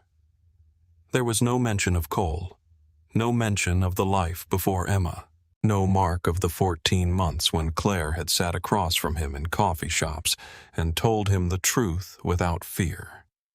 Emma knelt and placed the flowers carefully. Hi, Mom, she whispered. Cole stepped back, giving her space but not leaving. Emma touched the stone with 2 fingers. I found him. Cole looked away. The cemetery blurred for a moment, not with tears because men like him did not cry easily, but with something close enough to shame to bend the light. Emma sat on the low stone edge beside the grave. Did she leave because of me? Cole knelt beside her at once. No. But she was having me. She left because of me. Emma turned her face toward him. Cole forced himself to hold her gaze. She knew my world could hurt you. She knew I did not understand how to give it up. So she ran before I could make you both pay for loving me. Emma looked back at the stone. Are we still in that world? Cole heard the cemetery insects humming in the grass. He heard a car pass beyond the wall. He heard his own breathing. Some of it. Can you leave? The question was soft. It was not innocent. Children who had lost enough did not ask innocent questions. They asked the ones adults spent their lives avoiding. Cole looked at Claire's name. I do not know yet. Emma nodded, and somehow that was worse than if she had cried. She placed one small hand on the stone and one on the grass beside her. Mom said hard things count more. Cole closed his eyes. She said that to me, too. On the way home, Emma fell asleep in the car with the yellow flower ribbon still around her wrist. Cole sat beside her and watched the city pass in slow pieces. Churches, corner stores, men smoking under awnings, women carrying grocery bags, kids on bikes cutting through puddles, life everywhere careless and precious. His phone buzzed. A message from Graham. Envelope at gate. No sender. Cole did not wake Emma. When they reached the mansion, Owen carried her upstairs because she was still half asleep and too tired to pretend she was not. Cole stood in the foyer while Graham handed him the envelope. It was plain white. No address, no stamp. Cole opened it with a knife from the entry table. Inside was a photograph. Emma leaving school, her yellow raincoat bright against the gray sidewalk, her small hand lifted waving at someone out of frame. On the back, written in black marker, were the words, "Even kings kneel when someone finds the right little hand to break." Cole read it once, then again. The house became very quiet, not empty, not lonely, quiet with teeth. Graham watched his face. "What do you want done?" Cole held the photograph by the edges. The old answer rose first. Fast. Hot. Familiar. Find Wade. Drag him from whatever hole he was smiling in. Break every man who had touched the photograph. Turn the city into a warning. Cole looked up toward the second floor. A soft light glowed beneath Emma's door. The gray blanket was folded at the top of the stairs. Her drawings covered the refrigerator. Her mother's grave still held yellow flowers. Cole lowered the photograph. "Lock the doors," he said. Graham waited. Cole's voice went quieter. "And wake Vivian." Graham did not move for half a breath. He had expected blood in Cole's voice. He had expected the old command, the one that emptied streets and made men disappear before sunrise. Instead, Cole stood in the foyer with the photograph in his hand, rainwater still drying on his coat, and looked toward the staircase as if the house itself were listening. Graham took out his phone. Cole walked into the study and shut the door behind him. The room felt smaller than it had that morning.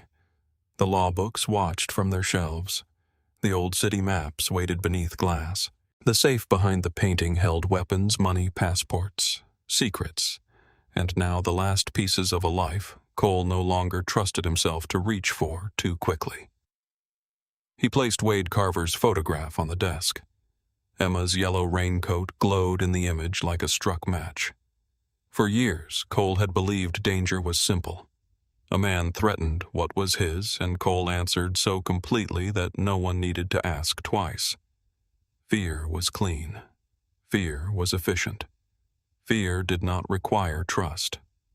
But Emma was asleep upstairs. Claire was in the ground with yellow flowers on her grave. And Cole could hear Mrs. Bell's voice as clearly as if the old woman stood beside him. "You don't get to be another thing she survives." His hand moved toward the drawer where a pistol had once rested. The drawer was empty. He had locked it away that morning. Cole stared at the empty space and closed his hand into a fist. Vivian Shaw arrived 37 minutes later in a black coat, her hair pinned badly and her eyes sharp enough to cut through sleep. Graham let her in through the side entrance. She carried a leather briefcase and the kind of irritation that meant fear was hiding underneath it.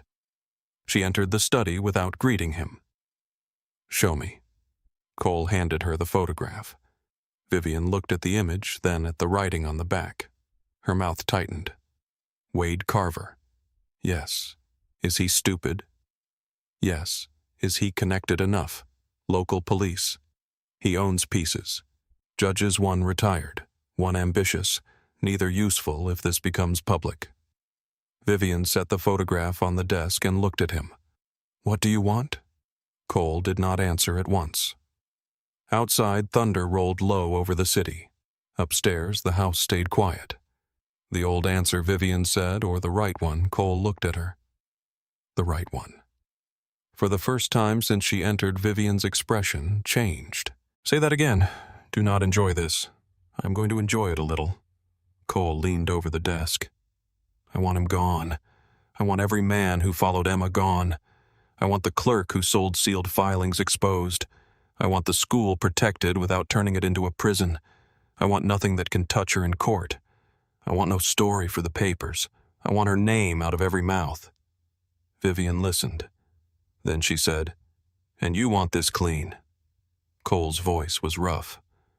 "I want it clean enough that she does not grow up hearing whispers about what I did because of her."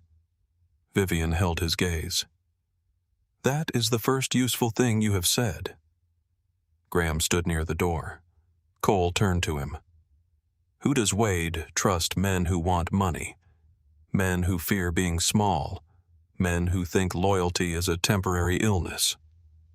Names. Graham placed a folder on the desk. Cole opened it. He read fast. Wade's driver, Wade's bookkeeper, a dock foreman with gambling debts, a lieutenant named Ray Bellard, who had been passed over twice and had begun drinking like a man waiting for permission to betray someone. Cole tapped Ray's name. Him. Graham nodded. He wants out. Give him a door. Vivian opened her briefcase and removed a recorder, a tablet, and a stack of documents. I have a federal contact who has wanted Carver for freight theft, bribery, extortion, and witness tampering for 3 years. They never had enough. Cole looked at the photograph again. Now they do. Not from that alone, Vivian said. That photograph proves a threat, not a case. We need him to speak. Cole understood. Wade wanted a meeting. Wade wanted the old Cole Maddox walking into a room with rage in his hands, so Cole would give him a room, not the rage. By dawn, the plan had taken shape in quiet voices and black coffee. Cole sent no soldiers into the street. He made no dramatic calls. He did not raise his voice once. That frightened Graham more than shouting would have. At 7, Emma came downstairs in pajamas with the gray blanket around her shoulders. She stopped at the kitchen doorway when she saw Vivian at the table and Graham leaning against the counter. Cole was standing by the stove, failing at toast. Emma looked at the blackened bread on the plate. You burned it. Cole turned. It is not burned. It is very dark. Vivian covered her mouth with her coffee cup. Cole took the plate to the sink. I will make another. Emma watched him for a moment, then looked around the room. Did something happen? The adults became still in that way adults did when they thought stillness hid truth. Cole set the plate down. Yes. Vivian looked at him sharply. Emma's fingers tightened around the blanket. Is it about the scary life? Cole walked to the kitchen table and crouched before her. It is about a man from that life trying to come too close. To me, Cole did not lie. Yes. Her face paled, but she did not cry. Do I have to leave? No. Do I have to hide? No. Are you going to hurt him? The question held the whole room. Cole looked at her small face, at the child Claire had saved from him once and trusted him with at the end. I am trying not to. Emma studied him. Is trying hard? Harder than hurting someone. She thought about that, then touched the edge of his sleeve. Mom said hard things count more. Cole looked down at her hand. She would. That afternoon, Cole went to the river alone. At least Wade believed he did. The meeting place was an abandoned warehouse near the old wharf where rusted cranes stood against the gray sky and the Mississippi moved thick and brown beyond the broken windows. Rainwater dripped from holes in the roof. The air smelled of river mud oil and rotting wood. Wade Carver waited near the center of the room, smiling like a man who had mistaken noise for power. He wore a pale suit that did not belong near the docks and polished shoes that had never stepped in honest mud. 2 men stood behind him. 2 more watched from the shadows. Cole entered without a gun in his hand. Wade noticed. His smile widened. Maddox. I was starting to think fatherhood made you impolite. Cole stopped 10 feet away. Say her name and this ends differently. Wade laughed softly. There it is. I wondered if the rumors were true. Cole said nothing. Wade walked in a slow circle, enjoying his own voice. Men like us are not supposed to have soft places. Women, sure. Money territory, old grudges. Those can be managed. But a child. He clicked his tongue. That is careless. Cole's hands stayed at his sides. Wade leaned closer. I saw the little raincoat. Sweet thing. Looks at the world like it already broke her once. The old Cole rose so fast Cole nearly welcomed him. 1 step, 1 hand, 1 broken throat. He saw it, felt it, knew exactly how simple it would be. Then he saw Emma in the kitchen asking if trying was hard. Cole breathed once. "You followed a child," he said. Wade shrugged. "I found leverage." "No," Cole said. "You found evidence." Wade's smile faltered. Outside tires rolled over wet gravel, then another set, then another. Red and blue light flashed against the broken warehouse windows. Wade turned toward the sound. His men reached under their jackets. Cole did not move. The first federal agents entered through the east door. More came from the loading entrance. Not local badges Wade had bought drinks for. Not men whose children went to his charity golf tournament. Federal agents in dark jackets, weapons raised voices hard. Wade stared at Cole. "You son of a bitch." Cole stepped closer, just enough for Wade to see the monster still alive behind his eyes, leashed but not gone. "You wanted the old me." Wade's jaw clenched. Cole's voice lowered. "You should be grateful I left him at home." An agent shoved Wade against a support beam and cuffed him. Wade twisted his head, face red with fury. "You got soft Maddox." Cole looked at him. "No, I got careful." Graham appeared at the warehouse entrance beside Vivian. Ray Bellard stood with a federal handler near the back, pale and sweating but alive. Wade saw him and cursed so violently an agent pushed his face harder against the beam. Vivian approached Cole with a sealed folder. Recordings, filings, clerk, payment trail, extortion ledgers, and the threat photograph. "He will not walk away from this easily." Cole watched Wade being dragged toward the doors. "Easily is not enough." Vivian looked at him. "No, but legal is slower than revenge." Cole turned toward the river. Slow can still bury a man. By evening, the story in New Orleans was not about Emma. It was about Wade Carver's arrest in connection with freight theft, bribery, corruption, and a federal extortion investigation. No child was named, no yellow raincoat appeared on the news. Vivian made sure of it. Graham made sure the people Vivian could not reach understood silence in another language. Cole returned home after dark. Emma was in the kitchen with Dr. Harper drawing at the table. The therapist looked up first.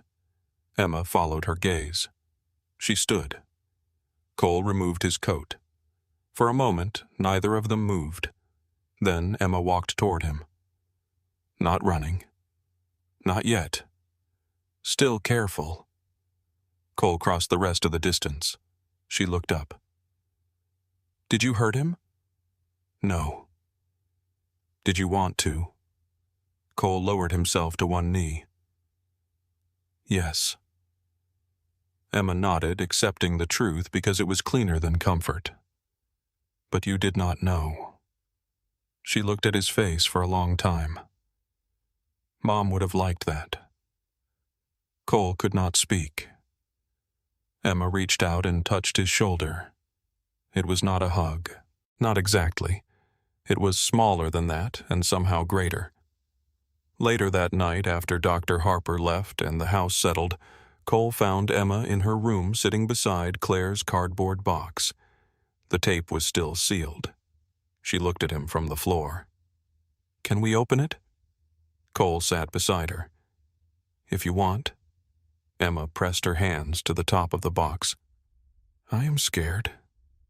"So am I." That seemed to help. He cut the tape carefully with a small kitchen knife and handed the blade away before lifting the flaps. Inside were folded clothes, photographs, a yellow scarf, Emma's baby bracelet, a small envelope of medical papers, and 2 letters. One had Emma's name. One had Cole's. Emma took hers and held it to her chest, not opening it yet. Cole opened his. Claire's handwriting waited on the page. "Cole, if you are reading this, then I am gone, and Emma found you. I am sorry for the years I stole from you, but I am not sorry for protecting her. I loved you. That was never the question. The question was whether love could survive your world without becoming afraid of itself. She is not a second chance for us. She is not proof that you were good all along. She is a child. Love her like someone free to stay. Do not hold her like something you lost and found again. If she calls you father one day, earn it every morning after." Cole stopped reading. The words blurred. Emma leaned against his arm. "Did Mom forgive you?" Cole's throat tightened. "I do not know." Emma rested her head against him. "I think she wanted to." He folded the letter with shaking care and placed it beside the photograph of him and Claire at the River Cafe. In the image, he was not smiling, but he was close to it. Claire had caught him in the half-second before he remembered to be guarded. Emma looked at the picture. "She looks happy." She was. "Were you?" Cole studied his younger face. "I think I did not know how to be." Emma touched the edge of the photograph. "You can learn." The following weeks did not turn the mansion into a normal home. Normal was too small a word for what they were becoming. The gates still locked. The cameras still watched. Graham still carried worry like a second coat. Vivian still called too early and too often. Cole still took meetings with men who lied for a living. But no business entered the house. No weapons waited in common rooms. No crew came through the front door. Cole cut away the parts of his empire that reached too close to schools, families, clinics, and homes. Men whispered that Maddox was changing. Some called it weakness. Some called it strategy. The wiser ones called it survival and kept their opinions private. One afternoon, Graham found him in the study signing documents that transferred several dock operations to legal management. "You know they will test this." Cole did not look up. "Let them." And if they mistake restraint for weakness, Cole signed his name. Then they will learn the difference. Spring came slowly to New Orleans. Rain softened. Light warmed the old streets. Jasmine climbed fences. Emma's room turned yellow because she asked for it and then apologized for asking. Cole bought the paint before she finished apologizing. The walls changed first, then the curtains, then the house. More drawings appeared on the refrigerator. Birds, houses, a crooked moon, a woman made of sunlight, a tall man with a straight mouth, a small girl beside him closer in every picture. The school held a family art morning in April. Cole arrived in a dark suit and stood among parents with paper coffee cups, tote bags, and cookie crumbs on their sleeves. He looked like a threat at a bake sale. Emma saw him from across the classroom. She started toward him, then stopped halfway, old caution catching her by the ankle. Cole saw it, so he crossed the rest of the room. In front of teachers, parents, and children with paint on their hands, Cole Maddox knelt. "Show me what you made." Emma turned her paper around. It was a yellow house under a blue sky, a bird on the roof, a woman in the clouds painted with gold around her hair. A tall man stood on the porch. A little girl stood beside him. At the top, in careful letters, Emma had written, "My family." Cole touched the edge of the paper as if it were sacred. "Is it okay?" she whispered. He looked at the tall man, the small girl, the bird, the woman made of sunlight. "It is perfect." Emma smiled then, not carefully, not politely. Really. That night the drawing went on the refrigerator in the center above all the others. Rain began again after dinner, soft against the windows. Emma came downstairs in pajamas, holding one of her bird books. Cole stood in the kitchen looking at the drawing. She paused in the doorway. "Dad." The word landed softly. Then it broke him open. Cole turned. "Yes, sweetheart." Emma held up the book. "Can you read until I fall asleep?" He walked toward her without hesitation. "Always." Upstairs he read about birds crossing impossible distances and finding their way home through weather, darkness, and instinct older than fear. Emma fell asleep before the final page, her hand resting on the gray blanket. Cole stayed beside her long after her breathing changed. The house was still guarded. New Orleans was still dangerous.